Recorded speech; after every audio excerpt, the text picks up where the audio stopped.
Hello, today we're going to talk about Exciting Times by Dolan. This is probably the longest amount of time it's taken me to get through a book because, believe it or not, I started this back in March and it's currently July, end of July. So I don't know what to say. I mean, look at the amount of text in this. It's not very text heavy, and believe it or not, I did not actually finish this book, but I'm still going to talk about it. You can see where my annotation stopped. I read 100 pages or so, and those 100 pages I read twice.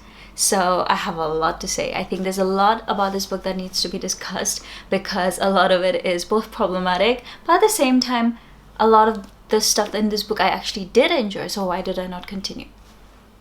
Yeah, exactly. That's my whole point. That's why I wanted to dedicate still a whole video to talking about this book, because I think there's a lot to be said about marketing of certain books, placement, atmosphere, all of those things. By the way, if I look slightly different, I left my hair as it is. I usually style it, but I didn't do anything to it today. It's just my natural hair. Trying to embrace it, although it's not the easiest because I have very fluffy, it has its good and bad days. On top of that, I also have a different background, which is I'm in my studio. I'm trying to switch it up every couple of videos or so to keep it interesting. When I picked up this book, I actually picked it up from a kind of like a wholesale book warehouse, and I got it for a fraction of the price, which is why I picked it up. I have a very complicated history with Sally Rooney where I don't really enjoy her books much or at all. I've read Ordinary People. I stood at a bookstore once reading a little bit of Conversation with Friends, did not like it. So this book being marketed exactly, even with the cover, it reminds me of that time where those books got really popular. Normal People, Ordinary People, Animals, and actually both Normal People and Animals are mentioned in the back of this book. So since I didn't like those, I was not really interested. But in that warehouse, there wasn't a lot of trendy contemporary books. There's a lot of sci-fi, a lot of fantasy. So when I saw this book, I was like, okay, I'll at least read the synopsis and then decide. And then I saw that this book is based in Hong Kong, and I was actually supposed to go to March in Hong Kong. So I'm like, okay, I have to now give this a shot. I actually am a big fan of those kind of cities like Tokyo and Hong Kong that have a very atmospheric scene. So because I'm traveling there, I wanted to get into the mood and start feeling the vibes and the atmosphere. And I do think that one of the biggest downfalls of this book is the fact that it's based in Hong Kong, because I feel like that was a bit of it's basically milking it. I don't know if Dolan herself lived in Hong Kong for a few years. I believe she did. I think I saw it in a couple of reviews, which is really disappointing because if you've been there, it's one of the most atmospheric, beautiful cities where you can see the old with the new. There's loads of places you can talk about, and other than a few mentions of the mid-level escalators, and then the what do you call it, the TST and another drinking area. She doesn't really mention Hong Kong at all, which is, you can imagine being there and having this city where you have so much to describe and talk about, and you can build so much atmosphere. She did none of that. In fact, the book starts off with this Irish girl who leaves Dublin or someplace in Ireland to go move to Hong Kong, where she meets a banker from London, and they develop these situationship, which most of these books are about situationships, which is not an issue. I like reading about different themes and genres, and actually I prefer situationships over full-blown romantic novels. So this was set out to be something that I would have absolutely enjoyed from the little bit that I read at the back. But the fact that it was not only nothing about Hong Kong, it also didn't have any Asian characters or representation up until 100 pages into the book, where you meet the second, I guess, love interest. So you have Julian, who's the first love interest, who's this banker from London, and the book starts off with that. I'll get into the specifics in a while. But Edith is the second love interest, who's introduced maybe one third of the book into it, and she's a very westernized Asian character, very stereotypical, and the only other representations are of so Ava, the main character, she moves to Hong Kong to teach English, so you get to meet a little bit of her colleagues, but also the children that she teaches, who are also basically stereotypical caricatures of Asian people, which is incredibly disappointing. Even that, I kept reading it because the book is very intelligently written, and I will give this to the author, that she has a very, I would say, unique way of writing the book, and I think it's very intelligently written. But another negative, apart from being based in Hong Kong, the second negative I felt was that the book was incredibly embellished with words that were very distracting.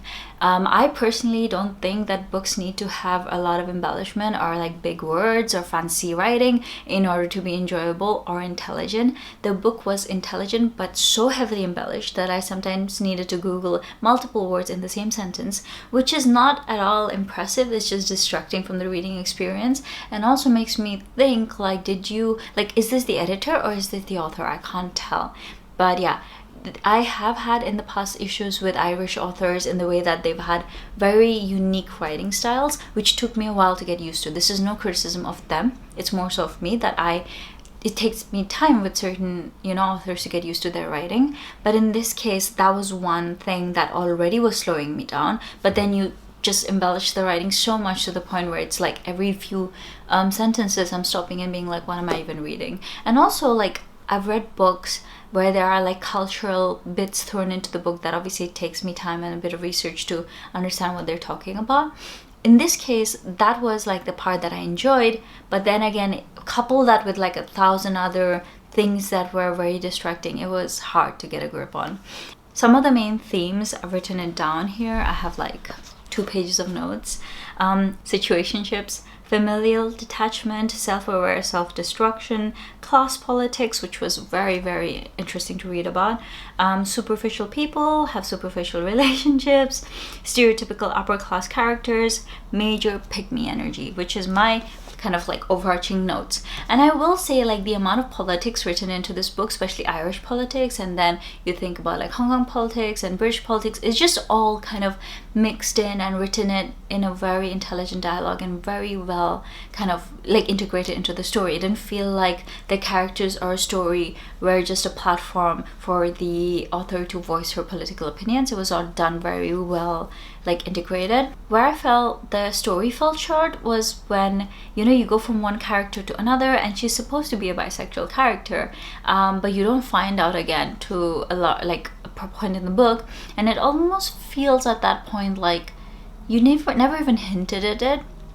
And I understand that a lot of people don't even entertain the idea of potentially being bisexual till they are met in life in certain situations where they are found, suddenly questioning their sexuality. But I didn't even feel like, as someone who doesn't know that the book is going in that direction, it almost feels a bit like she ran out of what more to say, because the first 100 pages of the situationship with Julian was so repetitive, and the same, like, the first 20 pages of it was incredibly intelligent, great, ironic, very funny, nice to read, but then it just kept on going like so samey that at some point she felt like, I can't write another 100 pages of the exact same dialogue and conversation. So I introduced this new love interest who is a female, who's also Asian, and then I continue with this trope, and then it leads nowhere because you basically just replace Julian with another character with a bit more depth and just kept having the same dialogue.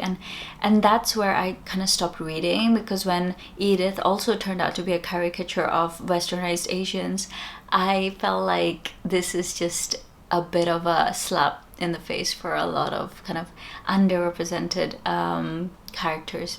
I don't know, didn't enjoy it at all. But again, like you must get the impression by now that there are loads of parts of this book that I did enjoy. Personally, I read for my own enjoyment and to a certain degree to learn more about things that I'm interested in. But in this case, it was neither. It was not enjoyable, and I was also not learning anything about anyone's situation, so I stopped reading it. But it does make me question why there is a general interest in books like these or themes like these. I understand that you might be interested in reading about situationships, and to a certain extent I can see how this is interesting for certain people, but I also feel like there was a lot that was unsaid, which was incredibly just, racist, I guess, for to certain people, and how it's like encouraged to write stuff like this, which can be very problematic if there are young people reading like this and they feel like this is how westernized society see them. Okay, with all of that out of the way, I do want to talk a little bit about the content of the book itself. Ava is just trying to understand Julian to a certain extent, where she can manipulate his emotions and make him like her. Her main thing in life is basically she's convinced that there is nothing about her that is likable. So everything she does is just a game in manipulation. It's just a play in order to make him like her. So she's already starting out with the belief that there is nothing inherently about her to like. So it starts off toxic, and that's why even though people can say like Julian is the one who's toxic because he's not really doing anything to show her love, or he's just kind of stringing her along and playing her, but over time as you read this book you actually realize that it's Ava who's been taught to be the manipulative person in this type of dynamics, because she's the one like believing and having so much self-doubt and having so much insecurity only manifests in you never being able to confidently receive love from people or even see yourself in a healthy relationship.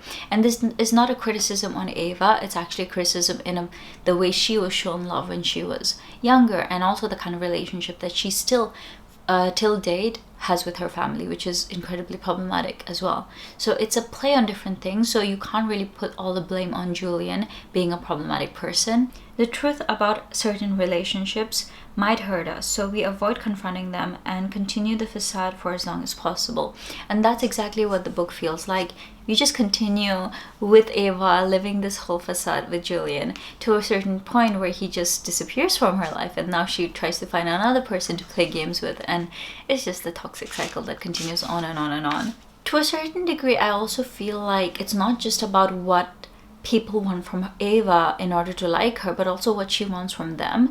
So in Julian's case, obviously she's moved in to Hong Kong as a teacher and she doesn't have the best life. And if you know anything about Hong Kong, it's incredibly crowded, and housing is like, no matter how much money you have, it's incredibly hard to find a really decent place to live in. So from the perspective of Julian, you know, he's obviously has some interest in this girl.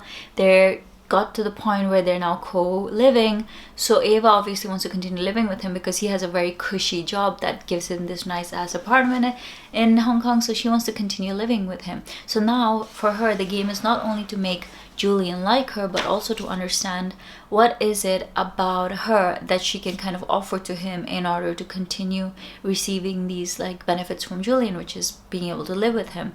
So it's a two-way street. It's not a one-way thing as the book portrays, and I don't think that always comes across very clearly from reading a book like this, that the problem in these relationships are usually both ways, where you might not think that the person who is portrayed as a victim can also be an issue, but yeah, I don't see her as a perfect character. And although like there's a lot of pick-me energy, I still don't think that the writer does a good job of showing the fact that she's an incredibly flawed person and character.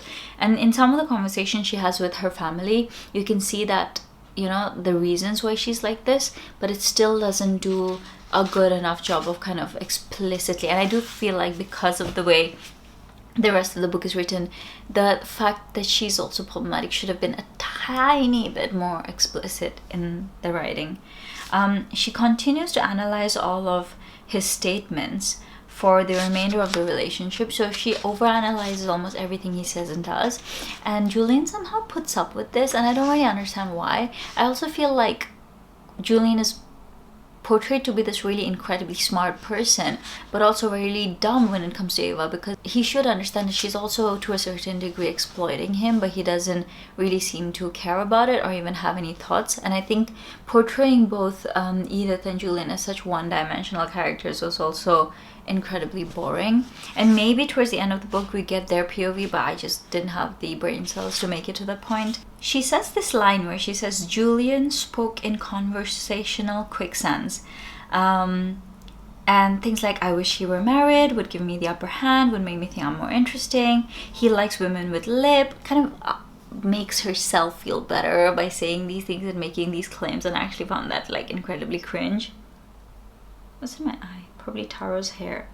the flawed part of Edith's personality comes out more so when she meets Edith, and she says stuff like, I want to be her, like I want her life, and at the same time tries to manipulate her to spending more time with her, plays all these games, and is very explicit in the way that she's playing these games with Edith and how she wants her to perceive Ava and things like that. And I think that part became very apparent to me, that, you know, like it's not a Julian problem, it's definitely an Ava problem, or both way problem. And the point where I stopped reading is when for some reason it just felt like the book was going in a direction that I didn't like, which was the fact that Edith, although almost, you know, like she's also very wealthy and also in a different class, also someone who Ava wants to have a bit of control over, she somehow found Edith a lot more manipulatable and achievable, or I guess reachable, than Julian, because Edith just felt like more, she definitely like gave more of herself than Julian ever did. So I feel like for Ava this was an easier challenge to overcome. That's why she kind of enjoyed it a little bit more. She was enjoying trying to get that power over her. And that's the point where I felt like for Ava it's not really about anything else, but actually it's all about class politics and the fact that she's so aware of where she stands economically, that for her the most important thing is to gain power over the people that economically have power over her. And she does this by just a tremendous amount of manipulation. And if you look at the type of relationship she has with her family, and I think it becomes even more apparent why she does this, and to portray these very accomplished people as dumb is just really off-putting. And that's where I kind of put the book down. So these are my opinions. This is why I didn't continue reading or finishing the book. If you had very different thoughts to me, I would really love to hear you out, and also understand maybe if you enjoyed the book, why you did enjoy the book, and also if there was anything on the latter half of the book that would have been redeeming. But I don't think at this point I would ever go back to this, because I did give it 2 shots. I reread it, and that's when I realized how intelligently the book was written, but I also realized how problematic these characters are. So first of all, I think I actually have an idea of where I stopped, if you want to know. Around page 116, 120.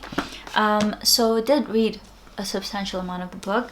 I would not be picking up books, I think, that are ever compared to Sally Rooney books ever again, because now it's established that I actually don't like that whole genre and the whole world of writing characters like this. Unfortunately, a lot of people that I really look up to in the world of booktube and bookstagram and just book world also really love this book, so that's also what prompted me to pick it up. But of course it doesn't mean that I won't like other recommendations by them. I've been given so many recommendations by people that I loved, so I'll keep trying, but I think it's just this particular genre is not for me.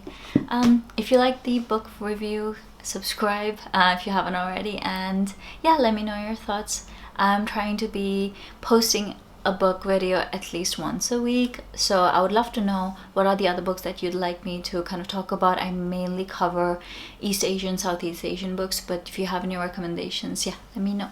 But that's all. Thanks for joining me. Bye.